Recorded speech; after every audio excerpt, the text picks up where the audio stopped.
Halo, gua Umar Al-Faruqi. Selamat datang di Cerita Pembelajar. Sebuah podcast di mana gua akan sharing mengenai pengalaman, gagasan, dan pembelajaran. Halo teman-teman, kembali lagi di podcast gua. Jadi di episode kali ini gua pengen cerita tentang apa yang gua rasakan ketika social distancing ya, atau physical distancing, sehingga jadinya hashtag di rumah aja. Mungkin teman-teman yang lain juga hampir semua ya tahu bahwasanya sekarang campaign besar-besaran lah ya, bisa kita anggap di rumah aja, physical distancing, social distancing, supaya membuat kita tidak menghantarkan virus COVID ini lebih jauh lagi. Dan akibatnya banyak yang work from home, study from home, dan itu membatasi interaksi sosial kita secara langsung. Ya, itu membatasi interaksi kita dengan orang lain secara langsung.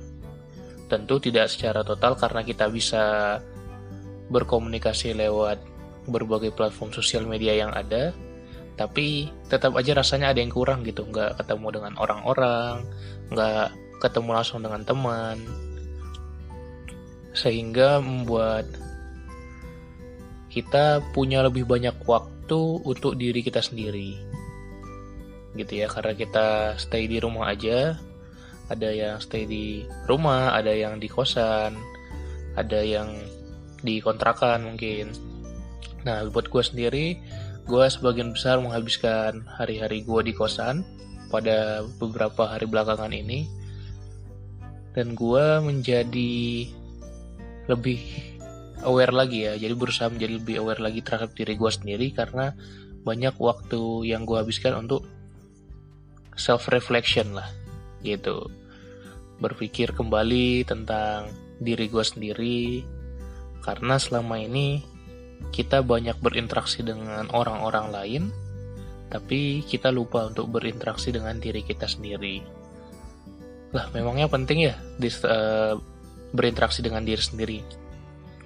Itu penting teman-teman. Karena apa? Karena bagaimana kita bisa mengelola orang lain dengan baik kalau kita tidak bisa mengelola diri sendiri terlebih dahulu. Memang kita perlu mulai dari self-awareness dulu. Kita perlu mengenali diri dulu, memahami diri dulu.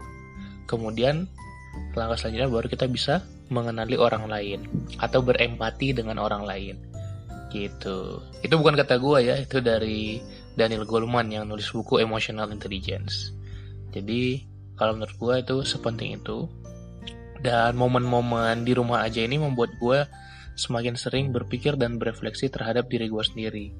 Gue sering kali mau berpikir, apakah yang sekarang gue lakukan ini sudah sesuai dengan track yang benar gitu, track yang sesuai dengan hidup gue gitu.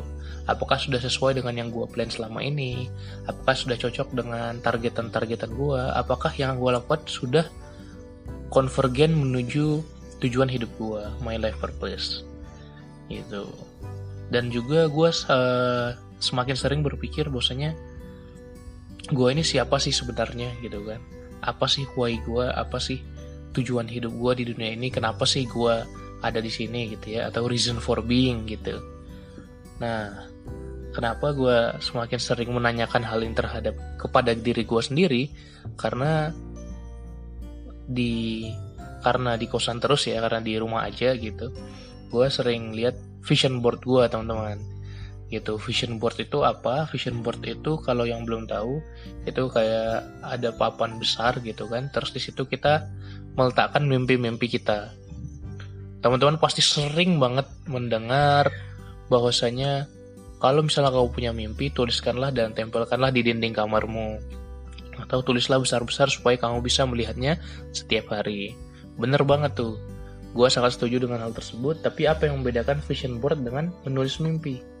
Nah, vision board ini namanya juga vision ya, lihat gitu ya. Vision board ini bentukannya adalah gambar-gambar gitu. Jadi gue sekarang juga sambil ngelihat vision board gue di kamar, wah ternyata banyak gambar-gambar yang menjadi mimpi gue yang selama ini masih banyak yang belum gue coba kejar gitu. Beberapa gue sudah coba kejar dan beberapa sudah mulai berhasil dan gue berhasil mengaccomplish itu. Tapi tetap saja masih banyak hal-hal yang perlu gue kejar dalam hidup ini gitu. Berkali-kali gue ngelihat vision board gue selalu membayangkan Umar di masa depan tuh seperti apa sih? Umar 5 tahun, 10 tahun lagi itu akan menjadi Umar yang seperti apa? Umar akan berada di mana? Apa pekerjaannya? Dan juga apa sih yang bisa Umar kontribusikan ke orang-orang di sekitar? Hal tersebut terus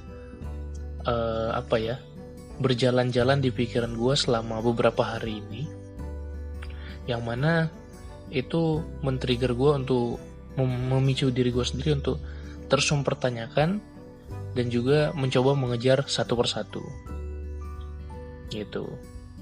Kalau di sini di vision gue sendiri itu ada beberapa impian-impian yang ingin gue kejar. Salah satunya seperti menjadi speaker atau pembicara yang besar gitu, menjadi motivator. Ada juga bahkan di vision board gue adalah gue bikin podcast gitu. Gue sempat ada bikin podcast sebelumnya di ampliora.podcast, itu salah satu kolaborasi gue dengan beberapa teman yang lain. Dan di sini juga gue bikin podcast juga, sehingga itu benar-benar memberikan gue kebahagiaan gitu, membangkitkan kegembiraan lah gitu, sparks joy kalau kata KonMari.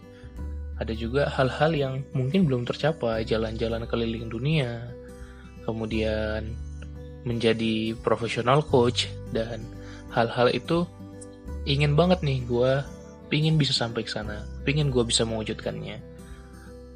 Makanya buat teman-teman yang mungkin belum pernah menuliskan mimpi atau meletakkan gambar mimpinya di kamar, gue encourage juga nih teman-teman buat ikut melakukan hal tersebut gitu. Kenapa? Karena vision board ini bisa ngebantu kita buat mencapai tujuan gitu. Sederhananya visualisasi mimpi lah gitu. Jadi kita membuat mimpi-mimpi kita dalam bentuk gambar-gambar, entah itu foto, entah itu ilustrasi, yang kemudian kita gabung-gabungkan gitu ya. Kalau dulu istilahnya clipping lah ya gitu. Nggak tahu kalau sekarang sekolah masih ada nggak clippingnya. Dulu pas zaman gue sekolah SD gitu masih ada PR atau tugas tuh bikin clipping gitu. Jadi ada gambar-gambar digunting-gunting dari koran, kita tempel-tempel gitu. Nah kemudian di situ kita bisa tempel di dinding kamar kita atau lemari kita, yang mana itu bisa kita lihat setiap hari. Kenapa? Karena itu nanti akan mengaktifkan yang namanya law of attraction teman-teman gitu. Jadi itu yang bisa membuat kita semakin tertarik ke mimpi kita. Seakan-akan dua kutub magnet yang berlawanan gitu, saling tarik menarik, kuat banget kalau misalnya kita terus membayangkan mimpi kita. Itu jadi kayak kita mengasah magnetnya terus supaya kita semakin besar gaya tarik menariknya antara diri kita dan mimpi kita itu gitu. Jadi gue sangat menyarankan lo juga bikin vision board lo sendiri, terutama ketika teman-teman di sini di rumah aja ya, seringnya justru di rumah karena ada pandemi ini. Itu sangat membantu banget ketika sehari-hari kita bisa melihat si vision board itu. Dan selama ini gue benar-benar merasa si vision board ini bantu banget sih buat gue pribadi gitu. Kayak ada hal yang menarik buat gue dan benar-benar gue bahagia dengan melihatnya, yaitu ada gambar buku nih teman-teman di vision board gue. Dan gue juga punya tulisan bahwasanya si buku ini adalah hal yang menemani gue. Target gue adalah bagaimana gue bisa baca buku seenggaknya 1 buku 1 pekan gitu. Kalau tulisannya nih ya, karena gue di samping vision board gue juga, I have a lot of ideas and knowledge because I'm now reading a book every week. Itu target gue dulu ketika gue bikin vision board itu. Apakah dengan mudahnya tercapai? Tentu tidak teman-teman. Ketika awal-awalnya, wah susah banget gue baca buku. Gue beneran orang yang awalnya anti sama buku, tapi ketika gue mencoba 1, 2, 3 perlahan-lahan, itu membangkitkan minat gue, dan akhirnya gue bisa membaca dan seterusnya gitu. Ketika dulu di 2018, wah gue sangat striving buat bisa baca buku itu sulit banget teman-teman. Gue sangat pingin bisa baca buku dan maksudnya baca buku konsisten ya, rutin gitu, sehingga dapat insight-insight baru terus. Tapi ya teman-teman tahu sendiri lah, kalau misalnya pengen mencoba suatu hal yang baru atau habit baru, terkadang muncul yang namanya mager, males, atau bosen gitu. Baru baca sedikit udah pengen ngerjain yang lain atau melakukan hal yang lain, terdistraksi. Atau mungkin ketika awal-awal hari pertama kedua ini semangat, tapi hari ketiga, keempat, kelima udah batal lagi baca bukunya. Tapi ketika itu muncul di vision board gue ingat, wah gue nih salah satu mimpi gue pengen sering baca buku, gue pengen menjadi orang yang knowledgeable gitu, gue pengen jadi orang yang punya banyak ide, punya banyak gagasan, yang pinter bukan hanya dari si akademik tapi insight-insightnya banyak gitu. Akhirnya gue mencoba dan di 2019 kemarin akhirnya gue berhasil baca selama 1 tahun 27 buku, dan gue sangat senang banget. Itu juga termasuk karena gue mencoba goal setting ya, gue nargetin gimana kalau bisa baca sampai 30 buku di 2019. Walaupun sebelumnya gue belum pernah melakukan itu, tapi gue beranikan saja, set the bar high. Tapi akhirnya apakah berhasil? Tidak teman-teman, gue cuma berhasil 27/30. Tapi bukankah itu suatu pencapaian yang luar biasa dari yang gue jarang banget baca buku, kayak anti banget sama buku, dan gue berhasil menaklukkan diri gue sendiri, yang mana itu mungkin mengubah diri gue juga dari orang yang dulu malas banget baca buku menjadi orang yang rajin baca buku gitu. Akhirnya gue berhasil dan gue set target baru lagi nih, dimana di 2020 gue bisa nargetin 1 pekan 1 buku gitu. Kalau buat teman-teman yang ngikutin di Instagram gue sering upload tuh, gue udah berapa buku dari 52, kan 1 tahun 52 pekan ya gitu. Dan sejauh ini gue sedikit banyak bisa mengikuti itu dan bisa menjalani targetan gue itu dengan mencoba terus membaca setiap hari. Gue selalu mengusahakannya, walaupun tetap ada tantangan-tantangan, walaupun tetap ada challenge-challenge tertentu, ada kesulitan-kesulitan, tapi ketika kita bersemangat terhadap hal tersebut dan memang itu hadir di mimpi kita, itu hadir di purpose kita, yang mana kalau tadi gue udah bahas itu muncul di vision board kita, gue benar-benar ter-encourage gitu untuk menjalani itu, untuk bisa menggapai itu. Jadi kesimpulannya vision board benar-benar bantu banget, dan itu juga membuat hidup gue lebih bermakna gitu, lebih meaningful gitu. Jadi lo bisa tanyakan juga ke diri lo sendiri, apakah hidup lo itu sudah meaningful belum? Sudah sesuai dengan yang lo inginkan belum? Sudah sesuai dengan target-targetan lo belum? Sudah mengejar ke arah yang lo inginkan atau belum? Gitu. Nah, kata kuncinya menurut gue di sini adalah konvergensi. Konvergen itu apa? Mengarah pada satu titik atau suatu nilai gitu. Jadi ketika lo konvergen dalam mengejar mimpi lo akan terus mengarah ke sana. Apakah searah doang? Tidak juga, terkadang kita belok sedikit, tapi kalau kita punya konvergensi itu, kita akan kembali lagi ke titik itu, gitu.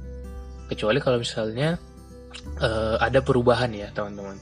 Tapi ketika kita tidak punya konvergensi itu, akhirnya kita menjadi divergen. Kita akan, ketika kita belok, kita akan ya udah belok sehingga kita terlepas dari tujuan kita itu. Nah, salah satu caranya adalah dengan menuliskan atau menempatkan mimpi-mimpi kita di pikiran kita. Gitu sih kalau menurut gue, bagaimana cara membuat hidup kita bisa lebih meaningful, lebih bermakna, lebih purposeful, sehingga kita semua mengejar apa yang kita cita-citakan gitu. Mungkin bisa juga kita tanyakan ke diri kita, apakah resource yang kita miliki, waktu kita, energi kita, itu kita gunakan untuk just survive atau moving forward nih. Nah, lo bisa tanyakan ke diri lo sendiri, apakah energi lo setiap hari, sehari-hari lo gunakan hanya untuk mengerjakan aktivitas-aktivitas, kegiatan-kegiatan. Kalau yang lagi kuliah mungkin kelas, kalau yang sedang bekerja mungkin ngantor gitu. Jadi apakah hanya mengerjakan itu, atau ada hal-hal yang secara akumulatif mengejar kepada tujuan lo. Nah, lo bisa tanyakan itu ke diri lo sendiri gitu. Hal ini akan membuat kita terus terpicu untuk beralih dari yang just survive tadi ke moving forward. Jadi kita mengejar sesuatu, menargetkan sesuatu, menggapai sesuatu, perlahan-lahan saja gitu, tapi setiap hari kita mengarah ke sana. Jadi konvergen ke arah tujuan kita atau purpose kita. Gitu sih. Hal-hal tersebut bisa dengan mudah justru kita lakukan ketika kita cenderung di rumah aja, sehingga kita bisa lebih banyak berefleksi dengan diri kita sendiri. Gue juga selalu terus mencoba self reflection, mencoba introspeksi diri, di mana yang bisa gue improve dari diri gue, di mana yang bisa gue tingkatkan dari diri gue, apa yang bisa gue kurangi, dan tentu lo juga bisa melakukan hal yang sama gitu. Ya semoga podcast kali ini bermanfaat buat lo semuanya. Gue sangat senang buat lo yang sudah dengerin sampai sini. Sekian aja dari gue. Terima kasih banyak yang telah mendengarkan. Sampai jumpa di episode berikutnya. Salam pembelajar.